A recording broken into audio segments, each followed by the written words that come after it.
Halo teman-teman semua, di sini kami dari kelompok 5 akan menjelaskan materi mengenai tanggung jawab sosial dan etika manajemen.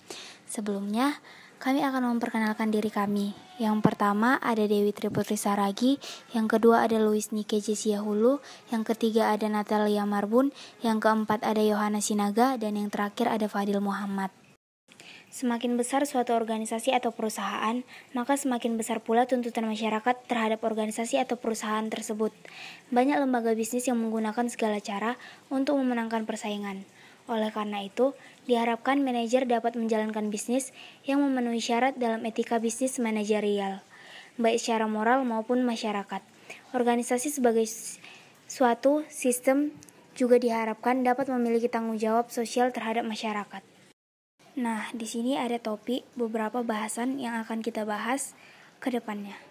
Yang pertama ada tanggung jawab sosial, yang kedua tanggung jawab sosial dalam organisasi, yang ketiga mengelola etika dan tanggung jawab, yang keempat konsep dasar etika manajemen, dan yang kelima mendorong pelaksanaan etika dalam manajemen. Tanggung jawab sosial. Howard Hebowon mengumumkakan tanggung jawab sosial adalah suatu kewajiban atau tanggung jawab sosial dari perusahaan berdasarkan kepada keselarasan dengan tujuan objektif dan nilai-nilai value dari suatu masyarakat.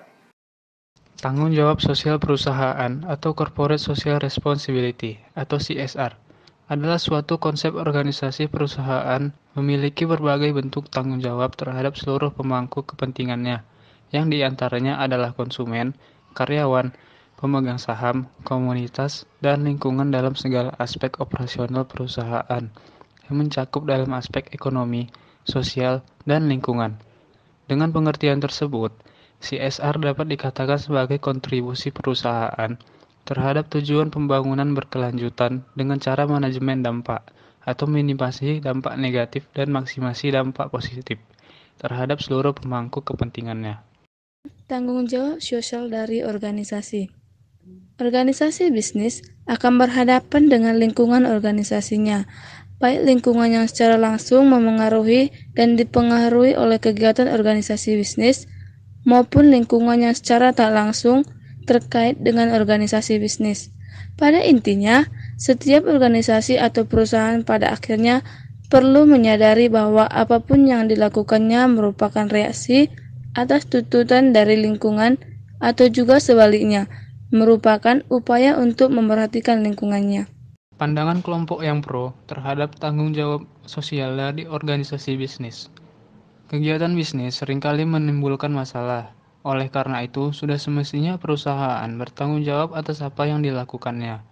Perusahaan adalah partner dari lingkungan sosial kemasyarakatan, sebagaimana halnya juga pemerintah dan masyarakat lain pada umumnya.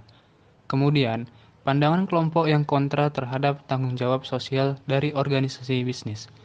Perusahaan tidak memiliki ahli yang mengkhususkan dalam bidang sosial dan kemasyarakatan. Oleh karena itu, sulit bagi perusahaan bertanggung jawab. Tujuan perusahaan bukan untuk motif sosial, akan tetapi untuk memperoleh profit dan mencapai tujuan yang diharapkan oleh para pemilik perusahaan. Konsep dasar etika manajemen. Pengertian harfiah dari etika dan moralitas sama-sama berarti sistem nilai tentang bagaimana manusia harus hidup baik sebagai manusia yang telah diinstitusionalisasikan dalam sebuah adat kebiasaan yang kemudian terwujud dalam pola perilaku yang ajak dan terulang dalam kurun waktu yang lama sebagaimana baiknya sebuah kebiasaan. Menurut Bertens 2000. Etika dalam bahasa Yunani atau ethos berarti adat istiadat atau kebiasaan. Etika juga dapat berarti moralitas. Etika merupakan suatu prinsip, nilai, dan kepercayaan yang mendefinisikan keputusan dan tindakan yang benar dan yang salah. Beretika berarti bertindak terbuka dan jujur untuk menjaga keyakinan dan kepercayaan publik terhadap perusahaan kita. Konsep dasar manajemen. Yang pertama ada dimensi etika dalam manajemen, kedua nilai personal sebagai standar etika, dan ketiga ada nilai terminal dan nilai instrumental. Mendorong pelaksanaan etika dalam manajemen. Tidak dapat dipungkiri lagi bahwa etika manajemen sebagai bagian dari tanggung jawab sosial perusahaan perlu diwujudkan di masa-masa mendatang. Ada beberapa hal yang mungkin dapat dilakukan oleh perusahaan sehubungan dengan dorongan untuk melaksanakan etika dalam manajemen. Yang pertama, pelatihan etika. Manusia pada dasarnya membutuhkan pembiasaan dalam melakukan sesuatu. Sebuah organisasi dalam menjalankan kegiatan pada kenyataannya memerlukan waktu dalam mewujudkannya. Dengan demikian, etika dalam bisnis maupun etika dalam manajemen perlu adanya pembiasaan-pembiasaan yang diberlakukan kepada pelaku organisasi dari mulai level tertinggi hingga terendah. Yang kedua, advokasi etika adalah upaya perusahaan untuk menjalankan etika dalam kegiatannya dengan cara menempatkan orang atau tim khusus dalam tim manajemen perusahaan yang bertugas untuk mengontrol dan mengawasi segala kegiatan perusahaan agar tetap memenuhi standar etika. Standar aturan mengenai etika perusahaan implementasi dari hal ini akan efektif jika memenuhi dua syarat, yaitu yang pertama, perusahaan perlu menyatakan secara spesifik kepada publik mengenai kode of ethics yang mereka jalankan. Yang kedua, agar kode of ethics ini bisa berjalan secara efektif, perlu adanya dukungan dari tim manajemen puncak melalui sistem pengawasan tertentu seperti reward atau punishment system. Keterlibatan masyarakat dalam mengontrol etika bisnis. Upaya untuk menjamin perusahaan akan menjalankan kegiatannya secara lebih beretika adalah dengan melibatkan publik dalam setiap kegiatan perusahaan yang dianggap tidak beretika. Upaya ini akan mendorong perusahaan agar benar-benar memperhatikan kepentingan publik dan mencoba mengingatkan perusahaan bahwa jika kegiatan tidak etis dilakukan, maka perusahaan akan menghadapi konsekuensi logis berupa penilaian buruk dari masyarakat. Selanjutnya, kita akan membahas mengenai mengelola etika dan tanggung jawab sosial. Mengelola etika dan tanggung jawab sosial ini ada beberapa poin. Yang pertama, kode etik, di mana kode etik merupakan pernyataan resmi dari nilai-nilai yang dianut oleh perusahaan yang berkaitan dengan persoalan etika dan sosial. Yang kedua, struktur etis. Struktur etis mewakili beragam sistem posisi dan program yang dapat dilaksanakan oleh perusahaan untuk menerapkan perilaku beretika. Komite etika adalah kelompok eksekutif yang ditunjuk untuk mengawasi perusahaan. Kepala pegawai etika adalah eksekutif perusahaan yang mengawasi etika dan kepatuhan hukum. Yang ketiga, pelatihan etika.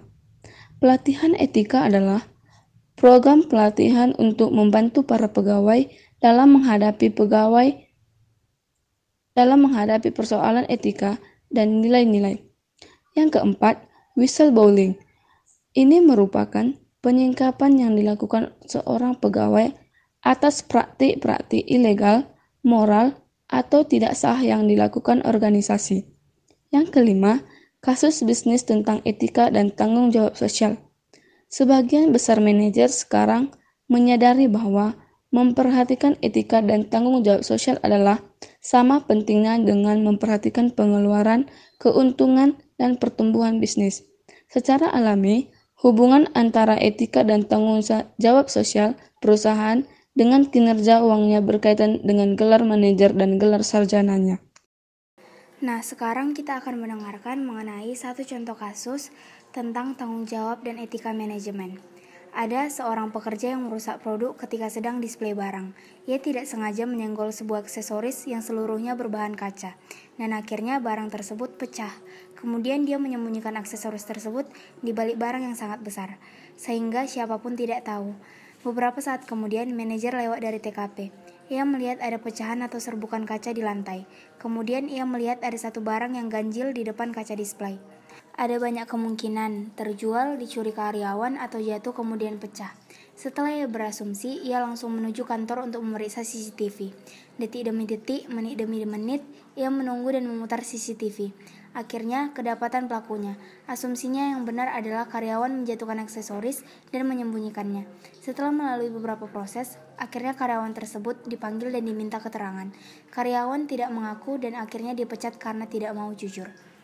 Demikian sedikit presentasi yang dapat kami sampaikan. Apabila ada kesalahan kata maupun kalimat, mohon dimaafkan. Kami ucapkan terima kasih.